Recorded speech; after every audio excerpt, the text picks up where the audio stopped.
안녕하십니까.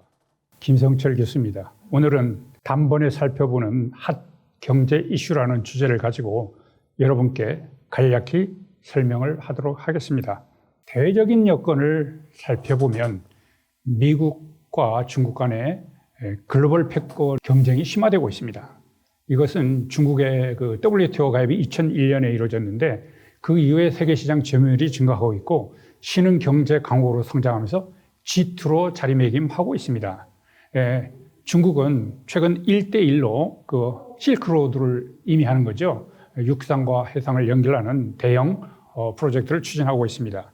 하지만 무역에 있어서 미국과 중국 간의 무역 불균형이 심화되고 있고 상호 의존도가 감소하고 있습니다. 그래서 비관세 장벽을 우리가 무역 장벽하면 관세와 비관세 장벽으로 나눌 수가 있는데 비관세 장벽은 관세를 제외한 고무역 조치 수단으로서 수입을 억제하기 위한 것, 예를 들면 수입 할당제, 수출 자율구제, 시장 질서 유지협정 등 500여 종류가 됩니다. 이런 것들이 서로 경쟁적으로 구축하고 있죠. 그 다음에 정치적으로 보면 남중국해, 영유권 문제죠. 그 다음에 대만 문제에 있어서 미국과 중국이 충돌하고 있습니다. 이것은 어떻게 보면 미국 우선주의와 중국의 꿈의 충돌이라고도 할 수가 있습니다. 두 번째는 우크라이나와 러시아 간의 전쟁이 지속되면서 원자재의 어떻게 보면 글로벌 공급망이 피해가 이루어지고 있고 그 여건으로 그 원인으로 인해서 가격이 상승하고 있습니다. 그래서 국제 에너지 가격이 상승하고 결제 통화가 되는 미국의 달러화가 수요가 늘어나면서 강세가 되고 있습니다. 당초에 러시아하고 우크라이나 간에 왜 전쟁이 발생했느냐? 우크라이나가 나토에 가입을 하려고 하니까 러시아가 브레이크를 건 것이죠. 그 다음에 크림 반도 문제, 러시아의 영유권이지만 서방 국가들이 인정을 하고 있지 않죠. 그 다음에 흑해 함대 통제권, 동부인과 우크라이나 내에 있는 동부인과 서부인 간의 갈등, 이런 것들이 종합적으로 얽혀서 전쟁이 지속된다라고 볼 수가 있습니다. 그럼 우리나라 경제는 아까도 말씀드렸습니다만은 신삼중고, 즉 고환율, 고물가, 고금리에 허덕이고 있습니다. 우리나라 원화가 평가절하돼서 발생하는 것인데 미국 같은 경우에 연방준비제, 우리나라 하면 중앙은행과 마찬가지입니다. 센트럴뱅크인 한국은행과 같은 개념이죠. 기준금리를 인상했습니다. 자이언트 스텝을 연속해서 시행했기 때문에 지금 3%, 3.25%대의 기준금리를 나타내고 있습니다. 그러다 보니까 달러화도 덩달아서 강세를 띠고 있죠. 왜냐하면 미국 자산에 대한 투자가 증가하고 있고 자금을 미국으로 이동시키면서 달러화 수요가 늘어나고 있지 않습니까? 그래서 킹달러가 되고 있다. 상대적으로 우리나라 원화 또는 여타국의 화폐들도 덩달아 약세를 보여주고 있습니다.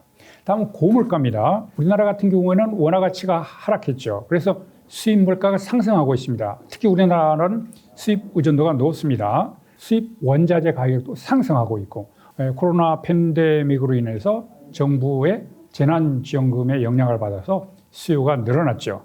또한 농수산물 공급 불안에 따른 가격 상승, 이런 등등해서 물가가 지금 상승하고 있습니다.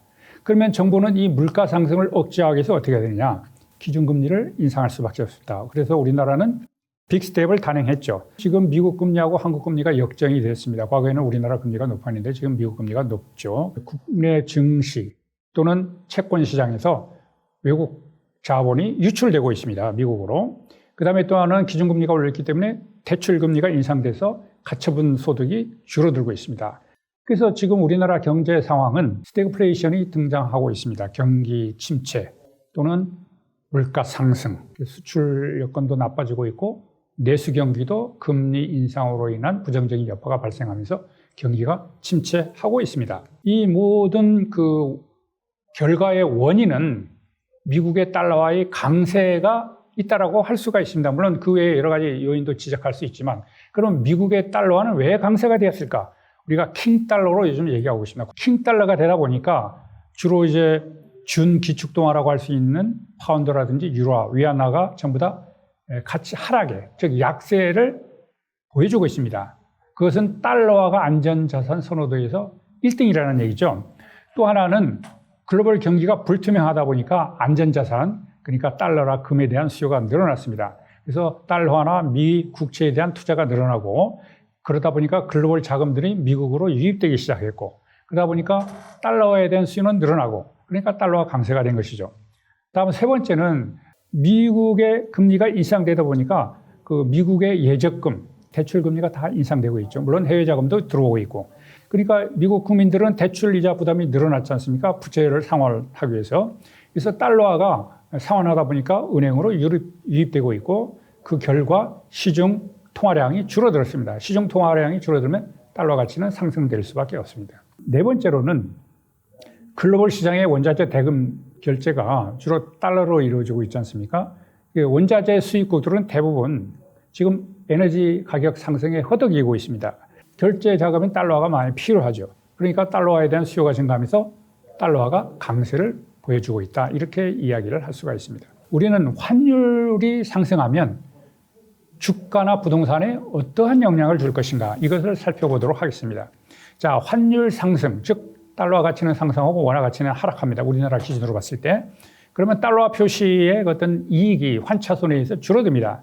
그러면 국내 시장에 투자했던 외국인들이 자금을 해외 시장으로 이탈을 시키죠. 주로 미국 시장으로. 그러면 투자 자금 유출이 이루어지게 됩니다. 이 자금을 유출할 때 주식 시장에서 자금을 빼가게 되죠. 그래서 달러화를 매입하고 원화를 매도, 이렇게 하는 현상이 나타나게 되는 겁니다. 그러니까 주식 시장도 불황을 겪을 수밖에 없다. 이렇게 이야기를 할 수가 있습니다. 일단 부동산 가격도 마찬가지입니다. 환율이 상승하면, 요즘같이 원화가 약세돼서 환율이 상승하면 수입 물가가 상승한다 그랬죠. 그러면 인플레이션이 발생하고, 인플레이션을 없애기 위해서, 약화시키기 위해서 금리를 인상시킬 수밖에 없고, 기준금리를 인상할 수밖에 없고, 그러면 대출 수요가 줄어들죠. 아무래도 이자가 많아지면 부담이 커지잖아요. 왜냐하면 대출 상환 비용이 늘어나기 때문에 그렇습니다. 그러면 시중에 자금이 줄어들죠. 그러면 자금이 줄어들면 부동산을 매입할 수 있는 자금이 줄어드는 것이라고 할 수가 있습니다. 그러니까 당연히 부동산 가격도 하락할 수밖에 없다. 자, 그러면 물가 상승이 이루어지면 주가는 왜 떨어지느냐? 자, 물가가 상승하면 통화 긴축으로 해서 금리 인상이 불가피하고, 이 금리 인상이 이루어지면 기업의 이자 부담이 늘어납니다. 그러면 투자를 줄이겠죠. 앞으로 그 주식 시장이 기업들이 투자를 많이 해야 기업이 경영이 좋아지는데, 이 자금이 부족하니까 주가가 떨어질 것으로 미리 예측한다는 거죠. 두 번째는 물가가 상승하면 실물 자산 가격은 보통 많이 오르죠. 그러나 금융 자산을 보유한 사람들은 손해를 봅니다. 그러니까 금융 자산에 투자했던 사람들이 실물 자산을 선호하면서 주식 매수세는 줄어들고 주가는 하락하게 된다는 것입니다. 세 번째는 물가 상승에 대응한 긴축 정책, 금리 인상이라든지 이런 것을 하기 때문에 앞으로 주가는 정부가 어떤 그 긴축 정책을 내놓기 전에 하락하기 시작합니다. 그러니까 대응책이 나오면 더 하락하는 것은 너무나 당연한 얘기라고 할 수가 있습니다. 다음 용어는 이제 가공무역구조하고 물가의 관계인데, 우리나라 같은 경우는 외국으로부터 중간재나 부품을 수입해서 이걸 가공해서 완제품으로 만들어서 수출하는 경우가 많습니다. 그러니까 이 가공무역 구조는 외국으로부터 중간재나 부품을 수입해야 되기 때문에 이 원화 가치가 하락하면, 그러니까 달러화는 강세, 원화는 약세가 되면 수입업자가 달러 표시 상품을 수입하고 대금을 지불할 때 더 많은 원화가 필요하다는 거죠. 그러니까 생산비 부담이 커지고 이 제품이나 판매가의 생산비를 떠넘기게 된다는 겁니다. 그러니까 제품 가격이 상승하고 물가도 상승하게 된다는 것이죠. 이런 그 가공무역 구조가 심화되면 수입 가격을 더욱더 높여서 물가 상승을 더욱 부추기게 됩니다. 이 밖에 물가가 상승하면 노동자들도 이 물가 상승에 맞춰서 임금 인상을 요구할 수밖에 없습니다. 그 임금이 올라가면 기업 입장에서는 생산비가 늘어나는 것이죠. 인건비가 큰 비중을 차지하기 때문에 이 생산비가 늘어나면 기업들은 이윤을 극대화하는 주체이기 때문에 당연히 그 비용 상승분을 제품 판매가에 연동시킬 수밖에 없고, 이 연동시키게 되면 물가 상승을 가속화시킬 수밖에 없다. 이렇게 설명을 할 수가 있습니다. 그 다음에 우리가 살펴볼 것이 통화량하고 이자율과의 관계입니다. 통화량은 금리를 어떻게 조절하느냐, 이런 것을 우리가 살펴볼 시간이 됐습니다. 시중에 통화량이 많아지면 팽창 화폐 정책이라고 할 수 있고, 그렇게 되면 화폐 공급량이 늘어나게 됩니다. 그럼 화폐 공급량이 늘어나니까 희소성이 떨어지죠. 그러면 금리가 내려갑니다. 금리가 내려가면 기업들은 돈을 많이 빌려서 투자를 하게 됩니다. 공장 구입이라든지 기계 구입에 많이 돈을 쓰겠죠. 그러면 생산량이라든지 일자리 창출이 이루어지게 됩니다. 그럼 통화량이 너무 많아지면 어떻게 될까? 이 부정적인 효과가 나타나겠죠. 인플레이션이 발생하고 저축보다는 토지나 건물 등 실물 자산의 투기가 만연해서 거품 현상, 버블이죠, 버블. 자산 디플레 현상이 발생하게 된다는 거죠. 다음, 통화량이 적으면 이거는 긴축 화폐 정책이라고 할 수 있는데 화폐 공급량이 줄어들고 화폐에 대한 희소성이 높아지게 됩니다. 금리가 당연히 올라갈 수밖에 없고 금리가 올라가면 기업들이 부담을 느끼게 되죠. 공장이나 기계에 대한 투자가 줄어들 수밖에 없습니다. 그러면 생산량이 줄어들고 실업자가 증가할 수밖에 없다. 이렇게 설명을 할 수가 있습니다. 그래서 결론적으로는 통화량이 적절히 공급이 돼야 생산이라든지 물가라든지 고용 등 경제 각 부분에 조절이 가능하다. 이렇게 이야기를 할 수가 있습니다. 우리나라가 최근에 무역수지 적자가 지속되고 있습니다. 그러면 최근에 무역수지 악화 요인은 무엇인가? 과거부터 흑자도 됐다가 적자도 됐다가 이러는데 요즘은 그 적자가 좀 기간이 좀 길어지고 있습니다. 우선 그 요인으로는 수출 주력 산업인 반도체라든지 석유화학, 디스플레이 산업에서 수출이 줄어들고 있다. 두 번째는 그 우크라이나 사태로 인해서 에너지, 즉 원유, 가스, 석탄 같은 가격이 급등해주고 있습니다. 즉 원자재 가격이 상승하면서 그러니까 수입액이 늘어날 수밖에 없죠. 그러니까 우리가 무역수지를 하면 수출해서 수입을 뺀 것을 무역수지라고 합니다. 이 개념대로 설명을 하면 그렇습니다. 수입이 늘어나면 당연히 무역수지는 악화된다. 수출보다 수입이 늘어나면 무역수지 적자, 수입보다 수출이 늘어나면 무역수지 적자, 이런 기준에 비춰볼 때 적자가 지속되고 있다는 것입니다. 그 다음에 글로벌 경기 침체로 인해서 이러한 그 여러 나라들이 내수가 부진하고 있습니다. 그러니까 중간재 수요가 위축되어 특히 중국이라든지 아세안, 동남아시아 국가연합이죠. 이런 나라에 대해서 수출이 줄어들고 있다. 가계 부문의 체감 경기가 양극화되고 있다. 양극화라는 것은 극과 극을 달린다. 우리가 양극화라는 용어는 여러 부분에서 사용되어 있습니다. 예를 들면 대기업과 중소기업 간의 양극화, 정규직 비정규직 간의 양극화, 극과 극을 달리기 때문에 차이가 많다. 그래서 양극화라고 하는 것입니다. 우선 고소득층하고 저소득층으로 구별을 해보면 체감 경기가 많이 달라지죠. 고소득층들은 특별히 영향을 받는 것이 적다라고 할 수 있습니다. 상대적으로. 그러나 코로나 팬데믹을 겪으면서 저소득층은 굉장히 힘들어지고 있습니다. 우선 최근에 이자 부담이 늘어났죠. 이게 저소득층에는 더 힘들어지는 요인이 되겠습니다. 다음에 인플레이션, 물가 상승으로 인해서 생활 물가 부담이 저소득층에 집중되고 있는 것이죠. 다음에 저소득층은 세금을 내고 이러다 보면 총소득에서 차지하는 세금 같은 비율이 커지기 때문에 가처분 소득이 중과세가 둔화되고 있다. 가처분 소득이라는 것은 처분이 가능한 소득. 자기가 벌어들인 소득을 전부로 100% 사용할 수가 없습니다. 거기에는 여러 가지 제세 공감이라든지 세금 이거 다 내고 난 다음에 그게 자기 돈이 되는 겁니다. 그러니까 그런 것들이 저소득층에게는 더 특별한 영향을 주고 있다. 이렇게 얘기를 할 수 있죠.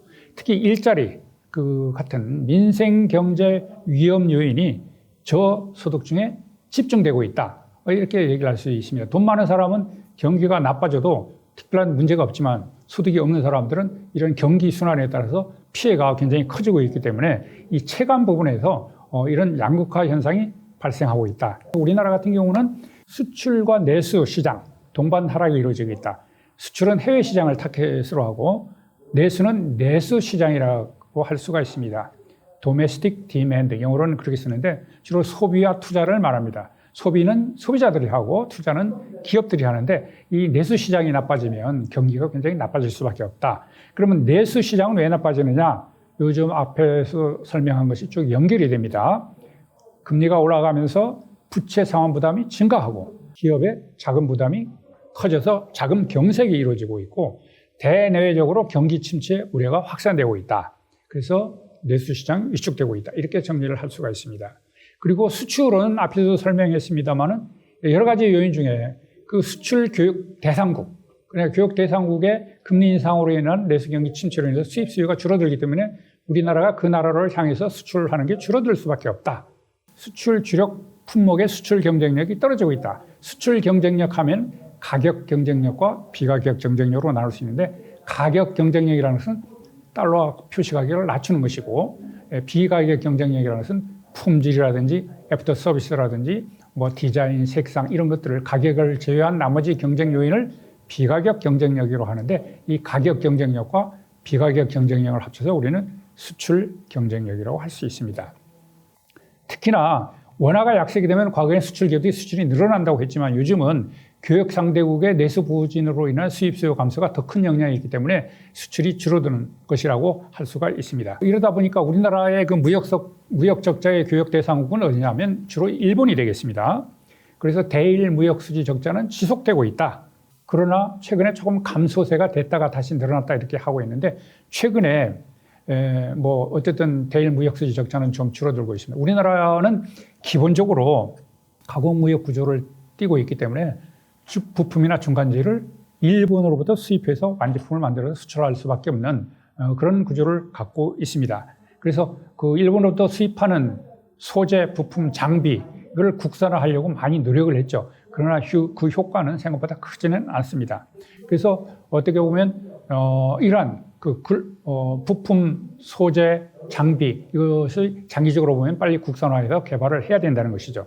그래서 수출의 대일 수입 유발 효과를 계산해 나가야 된다. 이렇게 우리는 정리를 할 수가 있습니다. 자, 오늘 핫 이슈에 대해서 이 정도로 설명을 마치도록 하겠습니다. 많은 내용들이 있지만 시간 관계상 이 정도로 정리하고 강의를 마치도록 하겠습니다. 여러분 끝까지 들어줘서 감사합니다.